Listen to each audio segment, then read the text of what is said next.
Hello hello welcome to this video. इस video में अपन देखेंगे एक फील्ड सर्कल।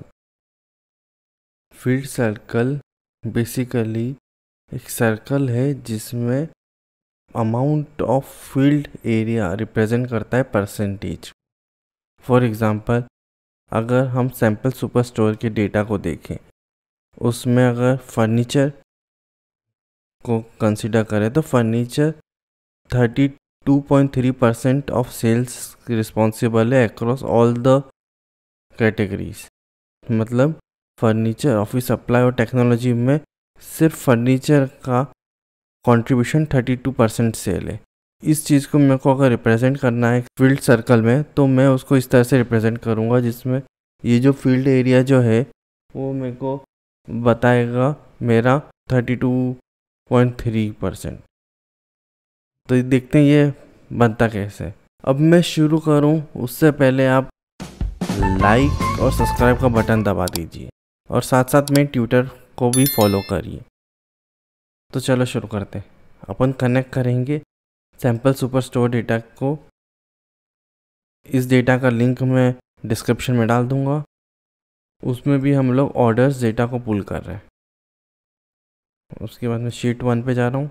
इसमें कई सारे कैलकुलेशंस लगेंगे जो मैंने ऑलरेडी अपने नोटपैड प्लस प्लस में लिख दिए हैं। मैं एक एक को यूज़ करूँगा और आपको बताते जाऊँगा। पहला होगा अपना पाथ।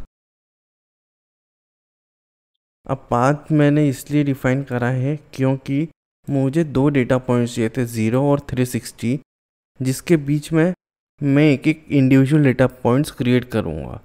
तो इस कोड का लॉजिक क्या है कि अगर शिप मोड मेरा फर्स्ट क्लास है तो 0, अदरवाइज 360। तो इसमें दो पॉसिबल वैल्यूज़ है। अगर शिप मोड मेरा फर्स्ट क्लास होगा तो 0, अदरवाइज 360। ठीक है, तो अब मैं क्या करूँगा, इसको अप्लाई करके मैं इसके बिन्स बना दूँगा। तो मैं क्रिएट बिन्स पे गया और मैं बिन का साइज़ में रखूँगा 1। तो उससे मेरे क्या होगा कि 0 से 360 के बीच में मैं एक एक बिन्स बन जाएंगे। तो अगर मैं इसको शो करूँ तो मेरे वैल्यू सारी कहाँ से, 0 से 3। तो इसमें मैंने एक डमी 360 वैल्यूज़ और इनफैक्ट 361 वैल्यूज़ बना दी। ठीक है, अब नेक्स्ट चीज़ मैं करूँगा इंडेक्स बनाने का।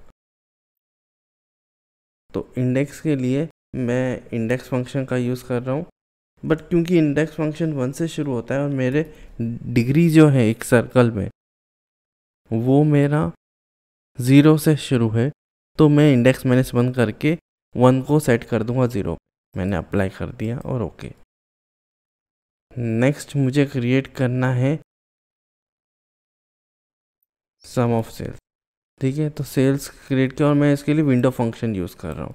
तो विंडो फंक्शन इसलिए यूज़ कर रहा हूँ क्योंकि अगर मेरे को इस तरीके का सम चाहिए तो मेरे को टोटल सम होना, सम होते होते तो जहाँ तक फील होगा वहाँ तक का चाहिए।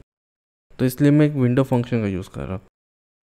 मैं इसको अप्लाई कर रहा हूँ और मैं एक सिमिलर बिल्कुल एग्जैक्ट विंडो फंक्शन को बनाऊँगा। तो मैं इसको डुप्लीकेट कर देता हूँ और उसका मैं नाम दे दूँगा TC टोटल सेल्स। तो मैं इसको रीनेम करके, सेम है, अलग अलग ग्रैनुलैरिटी पे अप्लाई होगा, इसलिए वो अलग अलग एक्ट करेगा। अभी दोनों सेम है। अब मैं नेक्स्ट क्रिएट कर रहा हूँ मेरा परसेंटेज। तो मेरा परसेंटेज वैल्यू जो होगा वो मेरा सेल्स और टोटल सेल्स का डिवीजन होगा। तो sales divided by total sales. ठीक है, तो ये मेरे को मिलेगा परसेंटेज।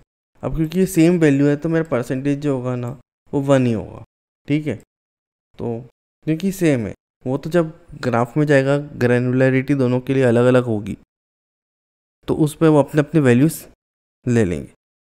ठीक है, अब मैं नेक्स्ट कैलकुलेटेड फील्ड क्रिएट करने वाला हूँ एक्स कोऑर्डिनेट।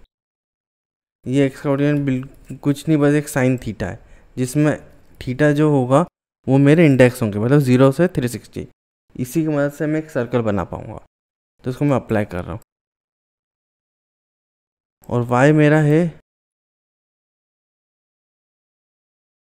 एक कंडीशन जिसमें मैं ये चेक कर रहा हूँ कि मेरा अगर परसेंटेज से कम है तब तो ये ही होगा, अदरवाइज परसेंटेज वैल्यू। इसका ये होगा कि मेरा अगर परसेंटेज से कम है नीचे की तरफ तब तो वो वैल्यू है, तो धीरे धीरे बढ़ती जाएगी।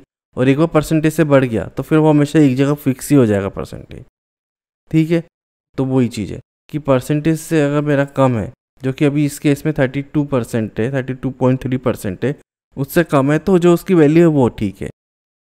पर अगर एक बार उससे क्रॉस हो गया तो अपन परसेंटेज पे फिक्स कर देंगे और फिर वो जितना भी ऊपर जाए वो उसका वैल्यू हमेशा फिक्स रह जाएगा। ठीक है, मैंने इसको कर दिया अप्लाई। ओके, अब नेक्स्ट है मेरा वाई सर्कल। वाई सर्कल क्या काम आता है कि वाई सर्कल मेरे को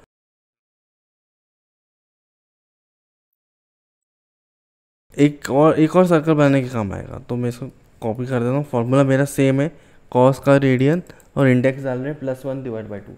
ठीक है, तो अभी मेरा इसमें दो सर्कल है, एक ये सर्कल और एक ये आर्क जो कि फील्ड होगा।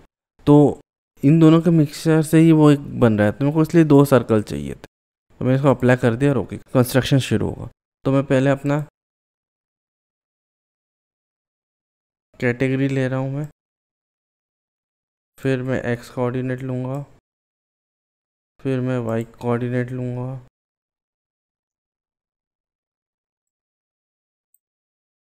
ठीक है। अब मेरे को पाथ चाहिए।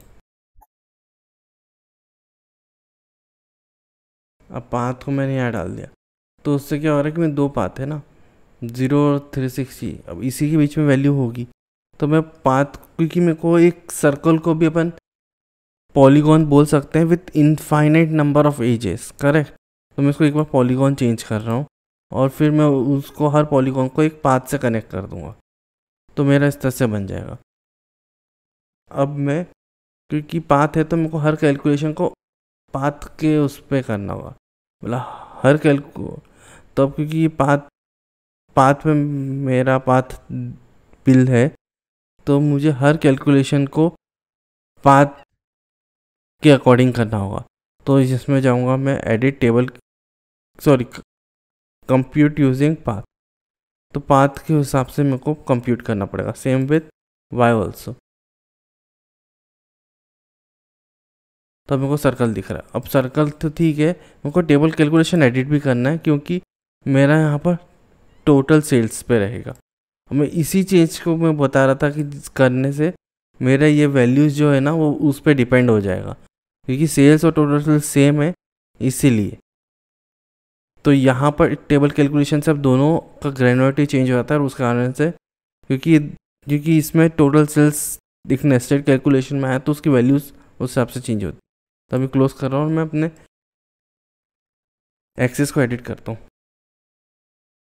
अभी मेरे एक्सेस 0 से 3 पॉइंट सम वैल्यू है, तो मैं एक्सेस को -0.05 कर देता हूँ और इसको मैं 1.05, मतलब मेरे को 0 से थोड़ा कम और 1 से थोड़ा ज़्यादा चाहिए था।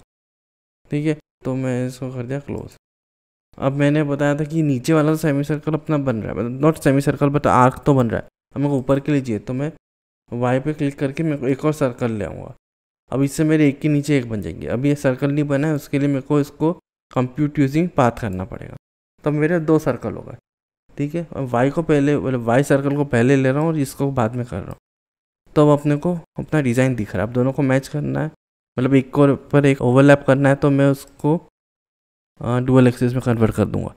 ठीक है, अब हो गया डुअल एक्सिस में, तो ऑलमोस्ट ये अपना बन गया है। अब अपन इसमें थोड़ा कॉस्मेटिक्स चेंज करेंगे। उसके लिए मैं सेल्स को मैंने कलर में डाला, तो मेरे इस तरह से थोड़ा कलर हो गया।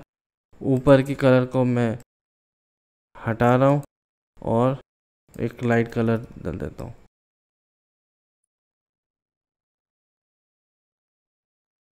ठीक है, और अभी ऑलमोस्ट हो ही गया। अब मैं यहाँ की फॉर्मेटिंग,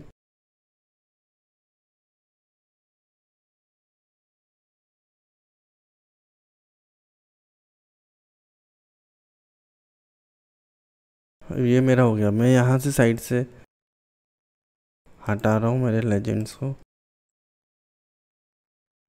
और अब मैं वैल्यूज़ इंसर्ट करूँगा। तो मेरे को चाहिए सेल्स, इसको डिस्क्रीट में कर देते हैं, साथ में चाहिए मेरे को परसेंटेज, इसको भी मैं बाद में डिस्क्रीट में कर दूँगा।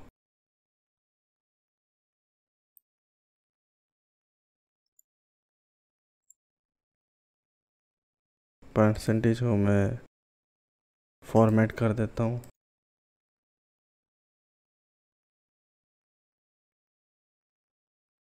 सेल्स को फॉर्मेट कर दो।